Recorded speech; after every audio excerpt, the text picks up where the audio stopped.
দেখুন, কে রাষ্ট্রপতি হবেন এটা তো পার্টির ঊর্ধ্বতন যে ফোরাম, সে ফোরামের সিদ্ধান্ত। সেটা তো আমি এখনো জানতে পারিনি।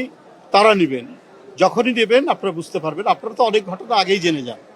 তো সুতরাং রাষ্ট্রপতি পদত্যাগ করবে আমারও মনে হয়নি, কিন্তু আপনারা গণমাধ্যমে যেভাবে প্রচার চালিয়েছেন সত্যি সত্যি সেটা ঘটলো।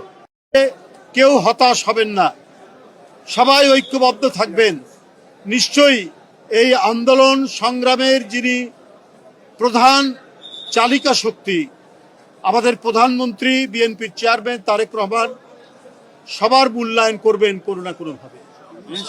2 দিন যেতে না যেতেই আমরা আমাদের 12 জন আমাদের নেতৃবৃন্দ, কেউ যুবদল, কেউ বিএনপি, কেউ বিভিন্ন সংগঠনের সাথে জড়িত ছিলেন বা আছেন, তাদেরকে সরকারের, আধা সরকারি সংস্থা এবং স্বায়ত্তশাসিত সংস্থার গুরুত্বপূর্ণ পদে তাদেরকে দায়িত্ব দিয়েছেন। এরা এক সময়, আমি যখন ছাত্র রাজনীতি করি বা ওদের নেতা, ওদের বড় ভাই ছিলাম, ওদেরকে চেনে, এরা ন্যায় নিষ্ঠার সাথে দায়িত্ব পালন করবে, এটা আমি আপনাদের সামনে বলতে পারি। এরা কেউ উৎকোচের কাছে, প্রলোভনের কাছে নিজের মাথাকে বিক্রি করে দেবে না। এখানে যারা দাঁড়িয়ে আছে এদের সবাইকে আমি জানি এবং চিনি। কোনো প্রলোভন দিয়ে এদের মাথা কেনা যাবে না। অতীতে কিছু দৃষ্টান্তও আমি জানি।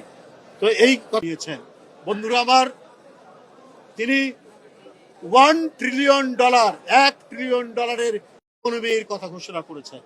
বিদেশি উদ্যোক্তাদেরকে সেখানে গ্রহণ করা, সেখানে মূল লক্ষ্য সেটা হচ্ছে তারুণ্যের শক্তিকে ব্যবহার করা। এই যে $1 ট্রিলিয়ন যে অর্থনীতির কথা তিনি বলেছেন, এখানে এদেশে এখনো প্রচুর তরুণ বেকার, প্রচুর শিক্ষিত তরুণ বেকার। তারা যাতে কাজের সাথে সম্পৃক্ত হয়, আর তরুণরা কাজের সাথে সম্পৃক্ত হলে এইটা নেশন বিল্ডিং এ, জাতির গঠনে এক অভূতপূর্ব অবদান তৈরি করবে। সেই কর্মসূচি ঘোষণা করেছেন জনাব তারেক রহমান। সুতরাং কেউ বেকার থাকবে না, কেউ বেকারত্বের জ্বালায় অন্যায় অপরাধের মধ্যে যাবেন না। সেই প্রতিশ্রুতি তিনি দিয়েছেন, সেই কাজগুলো তিনি শুরু করেছেন। ইনশাল্লাহ সেটি অতি দ্রুত সেগুলো সফল হবে, সমাধান হবে। এর জন্য তিনি নিরন্তর চেষ্টা করে যাচ্ছেন। তিনি নিরলস এবং অক্লান্ত পরিশ্রম করে তিনি সেই কাজগুলো বাস্তবায়নের জন্য দেশের এক প্রান্ত থেকে আরেক প্রান্ত ছুটে বেরিয়েছেন। এবং যে গতকালকে যে নতুন অপেক্ষাকৃত তরুণ, আমাদের চাইতে তো বয়স কম, তাদেরকে যে দায়িত্ব দিয়েছেন, সেই দায়িত্ব পালন